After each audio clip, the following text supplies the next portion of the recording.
آفتاب بر حوضچه هایی تابید که به زحمت کاشته بودم. باران بر هر برگ ظریف دقیقاً به اندازه بارید.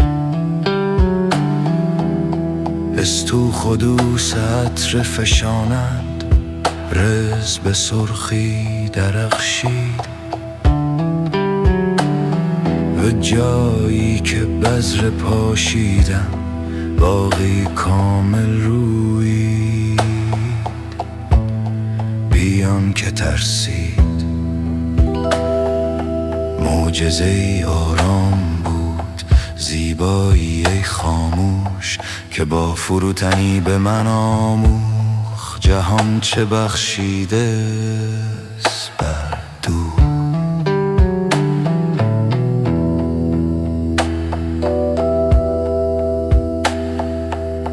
پس آن باغ زنبوری شگفت انگیز را فراخواند، با بالهای خال خالی و موهای روشن و تابان.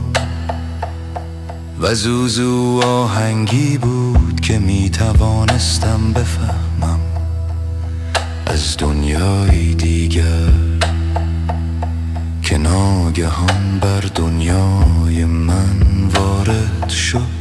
از خاک گفتیم از خورشید و از وقت، و درونم جوانه ای روید که گفت بمان، ای کاش همین امشب بمانه.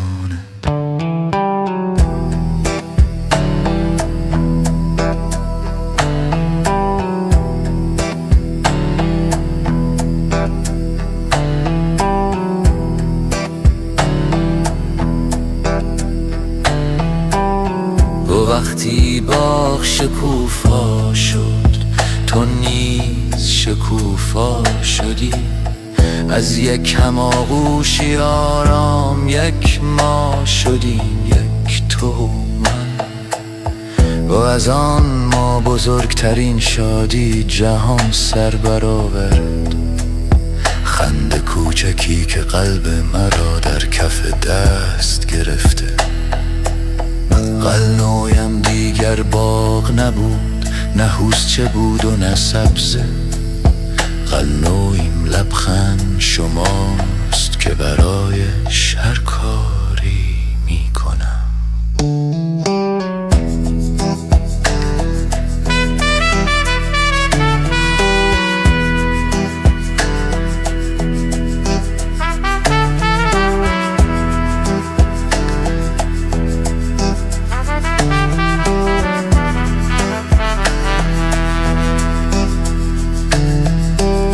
ریشه هایی که کاشتیم عمیق‌تر از آن است که می پنداشتم. اکنون خانه ای را نگاه می دارند که از امنیت می ترکد. سایه ای آرزو کردم اما تو درختی به من بخشیدی. تکه ای خواستم اما تو رویایی به من هدیه کردی. شادی راستین اینجا از بذری که می کاری نمی روید. او هنگام صبحانه به من می خندد و روی سرسره که هنوز آنجاست.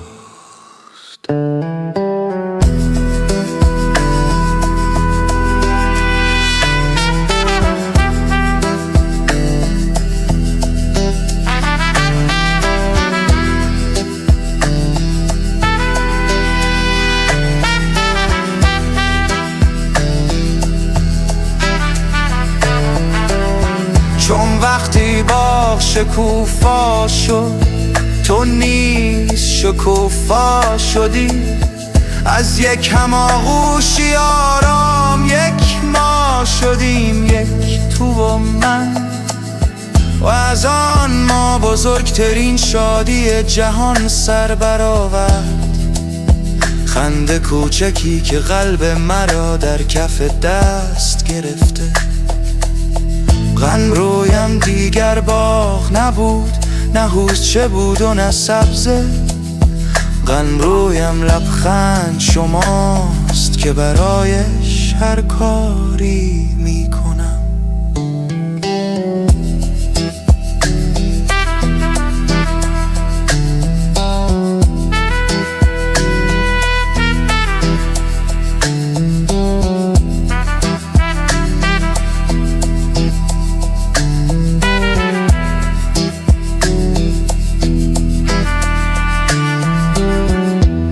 کردم باغبانم اما تنها زمین بودم. آنجا که جادوی راستین رخ میدهد تنها از عشق، تنها از عشق و هوا. هر آنچه هستم و هر آنچه میتوانم اکنون ماده مغزی است که آینده شما را میپروران. دیگر بذر نمی کارم، طرح شما را می کارم.